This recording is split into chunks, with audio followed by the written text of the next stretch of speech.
네, 저 내일신문 김영선 기자라고 합니다. 네. 그 지난 1년 참 누군지는 모릅니다.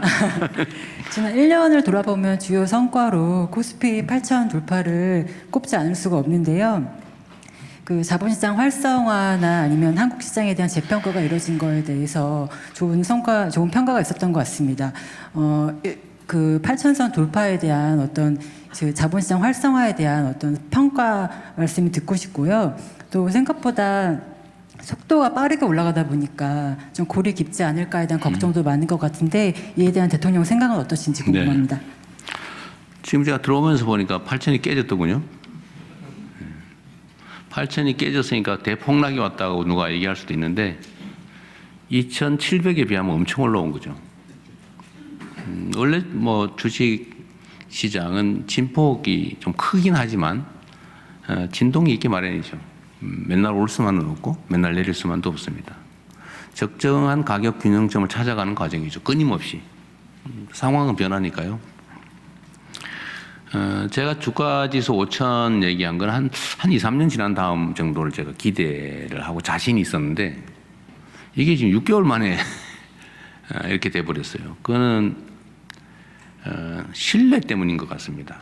그러니까 이게 새로운 상황을 만든 게 아니고 비정상의 정상화 과정이었기 때문에 이 정상화 되는구나라고 확신이 든 순간에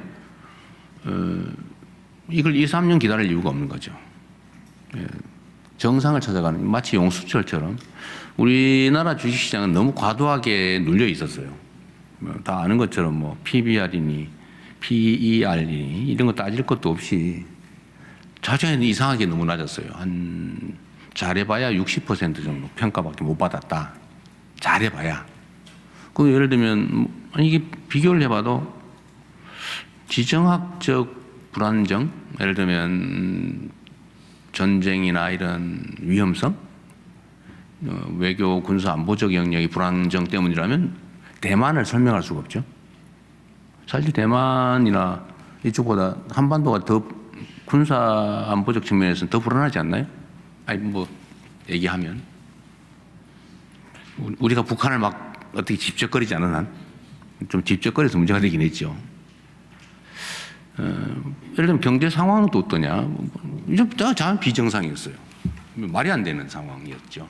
이거를 정상화한다면 어느 정도 갈까? 저는 반도체 특수 상황 뭐 이런 거 빼고 그냥 현재 상태에서만 정상화 조치를 통해서 5천을 넘길 수 있다고 봤어요. 그 신뢰를 회복하는 과정. 예를 들면 한반도의 지정학적인 불안정성을 완화하는 거, 국가의 산업 경제 정책을 분명하게 제시하는 거, 예측 가능하게 하는 거, 뭐 시장이 주가 조작이니 이런 거 못하게 만드는 거, 앞으로 하면 혼나는구나 라고 생각해서 지난 건 어쩔 수 없지만 앞으로는 최소한 못하게 하는 거. 예를 들면 뭐 회사의 기업 이익이 늘어나도 뒤로 소위 파이프 박아가지고 다 빼돌리고 뭐 이런 거 있잖아요. 파이프라인이라고 그러나? 뭐 그런 거 있어요. 이렇게 해왔으니까 또 뭐 예를 들면 이중 상장하고 그다음에 뭐 물적 분할해가 쏙 빼먹고 남의 암소의 송아지는 자기가 가져버리고 막 이런 거 있잖아요. 이런 비정상적인 것만 정리해도 한 5천 될 거라고 봤죠. 한 5천 그 이상이 될 거다. 한 6, 7천은 될 수 있겠다. 차마 그 말은 못하고 5천 소심하게 이렇게 얘기했던 거죠. 근데 거기에 이제 반도체 특수가 이제 생겨난 거죠. 더하기 해야죠. 그게 제가 보기엔 한 2, 3천 포인트까지는 되지 않을까, 그 몫이. 그러니까 대충 본대로 돼 가고 있어요. 근데 너무 빨리. 지금 너무 많이 올랐으니까 외환 시장에 영향도 이상하게 미치고 있어요. 주가가 오르는 게 외환 시장에 환율이 오르는 이유가 됐어요. 이상하죠? 원래 반대거든요. 너무 빨리 많이 오르다 보니까 비중이 너무 늘어나가지고 한국물은 예를 들면 몇 %만 가져라고 회사 내 지침이, 펀드 내 지침이 있는데 이게 이만큼 커져버렸어요. 뭐 두세 배 올라버렸어요. 특히 반도체 대형주 중심으로 가지고 있었다면 두세 배가 아니고 대여섯 배 올라버린 거죠. 비중이 2%인데 그게 갑자기 막 10% 돼버린 거예요. 그러면 조정을 해야죠. 밸런스를 맞춰야죠. 그러다 보니까 팔아야죠. 그러니까 주가가 폭등을 하면 오히려 환율이 올라가는. 또 그거를 엄청난 지금 국내 수출 증가로 사실은 우리 대한민국에 한 번도 겪어보지 못한 엄청난 경상수지 흑자가 생기고 있어요. 엄청납니다. 뭐 상상 이상이에요. 지금 이미 연간 경상 예측 수지를 넘어서 버렸어요. 그러니까 이런 대한민국 이전에는 겪지 못했던 새로운 상황까지 겹쳐서 주가는 생각보다 빨리 올라온 것 같습니다. 그런데 이익 실현도 좀 해야 되고 밸런스 조정도 좀 해야 되고 또 불안한 사람들도 잠시 쉬었다 가야 되는 것도 있고 하지만 아직도 저는 약간 저평가됐다고 생각해요. 아직도. 그다음에 주가는 출렁출렁하는 거죠. 어느 나라도 이렇게 찍 직선으로 가지 않아요. 반드시 흔들리면서 갑니다. 주가는 불안의 벽을 타고 오르다가 확신에서 무너진다. 뭐 그런 얘기도 있어요. 그래도 이거 제 오늘 하는 말을 무슨 매매를 결정하는 참고자료로 쓰지 말기 바랍니다. 그리고 또 하나 좋은 측면은 우리가 잘 못 느끼는 건데 주가 상승의 이익을 누가 받냐. 대형주, 반도체주, 잘 나가는 주식 가진 사람만 득받냐. 그건 아니죠. 모든 국민들이 혜택을 보고 있어요. 이게 뭔 소리냐 하실 수 있는데 가장 직접적으로 표현하면 국민연금이 엄청나게 늘어났습니다.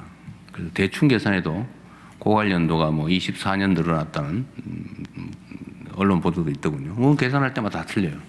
그러나 수십 년 늘어난 건 맞는 것 같습니다. 그래서 고갈에 대한 걱정을 하는 우리 젊은 청년 세대들의 걱정이 조금 줄어들었죠. 그래서 요새 국민연금 구조개혁에 대한 얘기가 좀 들어갔어요. 매우 다행스러운 거죠. 종전의 국민연금의 구조개혁 얘기는 누가 더 손해볼 거냐라는 얘기였어요. 손해를 누가 부담할 거냐. 그러니까 그 국민연금 얘기할 때마다 표가 떨어져요. 그래서 다 누구도 해야 되는 일이지만 아무도 말하지 않는 거죠. 피하는 거죠. 왜냐하면 연금 개혁하고 그 정권이 유지된 나라가 없다고 할 정도예요. 해야 되긴 한데 하면 엄청난 정치적 타격이 와요. 누가 손해를 보거든요. 누가 손해를 부담할 거냐. 근데 그 얘기를 우리가 상당 기간은 안 해도 되게 된 건 참 대한민국 전체를 위해서 바람직한 일이기도 하고 이재명 정권을 위해서도 매우 다행스러운 일이죠. 정말 어려운 의제였는데 국민연금의 평가 가액이 올라간 건 매우 다행스러운 일입니다. 정상화되어 가는 중이에요. 대한민국의 비정상의 정상화의 한 부분이다. 가장 극적인 부분이기도 하죠. 네.